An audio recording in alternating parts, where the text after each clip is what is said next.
Let's get focused, man. We got a fight to worry about here. Good money, good money. For every boxing story of a blockbuster that's delayed, I love it, Tank. I love it. there's also considerable risk built in for champions who turn to other challengers. Dancing with the stars, baby. Dancing with the stars. He's in thought right now, and that's what I'm looking at. So right now, I just want to see what he brings to us. We just got off the plane. You know, a lot of work yesterday from the interviews and stuff, so I want to see how he react. 2 sparring partners, and rounds is unknown. All right, y'all. Let's go. Bam! When they watch us in here working, they saying we going bang, bang, bang, bang, bang. There you go. Good. There you go. When he get in that ring, he's on a mission. Because he understand that he got to put his pants on, training wheels going. You got what you asked for. Let's get it now. Slow it down. We're now just 4 weeks away from the craziest boxing spectacle of the year, Jake Paul versus Gervonta Tank Davis. And things inside Tank's camp are starting to look seriously dangerous. Oh, good rim, good rim. I like the way y'all jump right back in it. That's right. Make them jokers move. Make them jokers move. Oh, I love what I hear. Y'all making them sing. For most of Davis's celebrated career, Ford and other trusted advisors remained in control. But now, those in camp can sense a shift in command, Make them jokers move. as the fighter himself begins to oversee everything, while aiming at the destiny he alone must fulfill.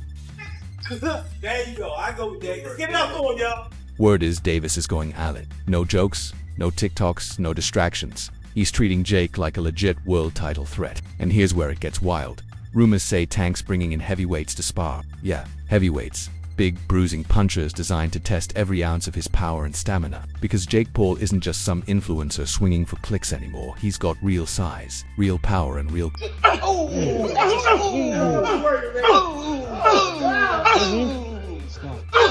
Even his shots upstairs here, that's still a body shot on Jake Paul. Everything's a body shot he's throwing. Even when he's changing the levels of the shot. That's a body shot, that's a body shot, that's a body. And Team Davis knows it. Reports and leaked clips show Tank pushing his body harder than ever, trading finesse workouts for brutal strength sessions, heavy lifting, savage sparring, and a non-stop grind. The mission: build armor without losing that life. I see a guy that's targeting the body, and it's the best thing that Tank could do for this fight. I mean, trying to go headshot for headshot with Jake Paul when he's probably Jake's 7-inch. But it's a huge risk. Tank, a natural 130-pounder, is moving up to a 195-pound limit with 12-ounce gloves. You're going to have to be able to land shots right there on the waistline. And it's probably the best idea if you actually want to knock Jake out in this fight, if you actually want a game plan, because again, it's an exhibition, but if you want a game plan to get him out of there, you have to attack. That's a 60-pound jump into deep waters. And while fans love his ambition, critics warn that too much bulk could slow down his deadliest weapon, that explosive snap that's made him one of boxing's most feared finishers.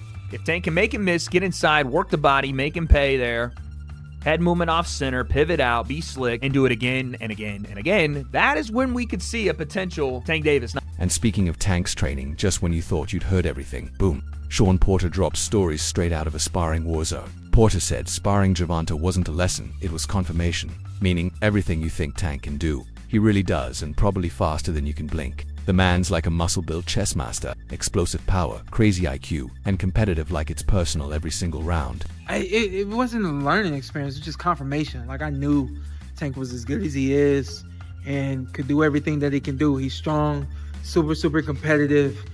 He loves this sport, and he has all of the recipes to be everything that he's. Porter literally said his heart was smiling while sparring him. Bro, when a former world champ says that, you know Tank is built different. And Porter didn't just hype his power, he praised Tank's mind. That boxing IQ people sleep on. Sure, he's not the loudest guy, but inside the ropes, he's downloading you like a human algorithm, breaking you piece by piece. Porter admitted it. Tank starts slow, but once he flips that switch, it's game. Explosive for power. It just goes on and on and on. I saw all that right live in action with him. And the funny thing was, because of our size differential and because I was at the end of my camp, to me it was just, let me get in here and get these rounds in. But along the way, my heart was smiling. I'm like, yep, He's everything I thought he was. You could practically hear Porter saying, "Good luck outsmarting that." It's like playing chess against the guy who invented the board. After Porter's glowing testimonial, Wade Clemens steps in like a lab tech with the data. He says there's very little coming out of Jake's camp. The lid is tight, but that single Ray Ford clip tells a story. Wade highlights the coaching cues: high guard, body shots, slip more, then shows Tank's bag work, relentless body digs, level changes, hooks. Clip right here. Jake Paul doing some work with Ray Ford. Ray Ford, an 18-1-1 super featherweight, only lost to Nick Ball, where, there's music playing, so I can't really put it out there, but I'm not exactly sure what they're going over. Jake looks to his team. He's like, maybe I got to get my head off center line more. And then Ray puts like the high guard up, like, hey, when you're here, when you're here, don't even do that. And go to the bottom. I like the leap Wade makes from film study to strategy. You don't need a megaphone to see the plan. Tank's drilling ways to make a bigger man uncomfortable in the clinch. Pin the hands, pop the chin, counter when Jake overloads the right hand. Wade's breakdown about foot positioning. Jake getting wide and off balance when he loads up is exactly the type of flaw Tank's camp circles in red. To keep it real, if slow-mo shows you flat-footed, that's not a glitch. That's a neon target saying, punch me here. Bigger Tank looks. Now again, he is a small, sleight of frame, statured individual to begin with. Tank is a very small guy. If you blinked, you might think this young man right here is Tank Davis. No, I'm playing. But Tank is, he's smaller, and this is why this fight is an exhibition and why it's a bit of a shot in the dark as to, why you even do something like this. But we all know it's a lot of money being involved, and XYZ both. And we know Tank doesn't throw pretty combos just to look good. Wade nails this. You see Jake, they're already, I love this. They're anticipating Jake in the clinch, looking to, again, put his body weight on Tank. Bigger man, use his size, lean on you, weigh on you. You see the post in the frame from Tank. Post frame, hold, bang. Lead. And just when Wade's breakdown starts making noise, boom, Lamont Roach Sr. steps in dropping bombs of his own. He basically said, yeah, Tank's retired, and we're the reason. Like bro didn't just close the chapter, he shredded the contract, tossed the ashes, and taped up his son's gloves with them. He talked about Tank breaching deals, ghosting the rematch, and leaving them hanging mid-camp like an R&B breakup. You could feel the frustration and the swagger. Calm voice, no bluff. That's a man who believes his fighter's the new problem in the division. Maybe retirement and people observing that he might be a little checked out, that probably more than not, we're not going to get it. We checked him out. So, if that's the case, we checked him out. And if he retired, wish him the best in his retired life. So I don't think we get it, being realistic. But if we do, we'll see. We're not focused on. But let's be real. When Roach Sr. said they were supposed to fight in June, then August, and they only found out Tank bailed online like everyone else, that's crazy. Imagine being mid-sparring planning a legacy fight, then Instagram tells you it's cancelled. Roach handled it classy, no drama, just confidence. He still got smoke for Tank, but he's focused on Cruz now. And when he dropped the line, "We retired Tank," that's either going to age like fine wine or like instant regret depending on December. But that's how you talk when you truly believe you're next up. If you had a chance to just run into him, what would you tell him? Man, I got no words for Tank, to be honest with you.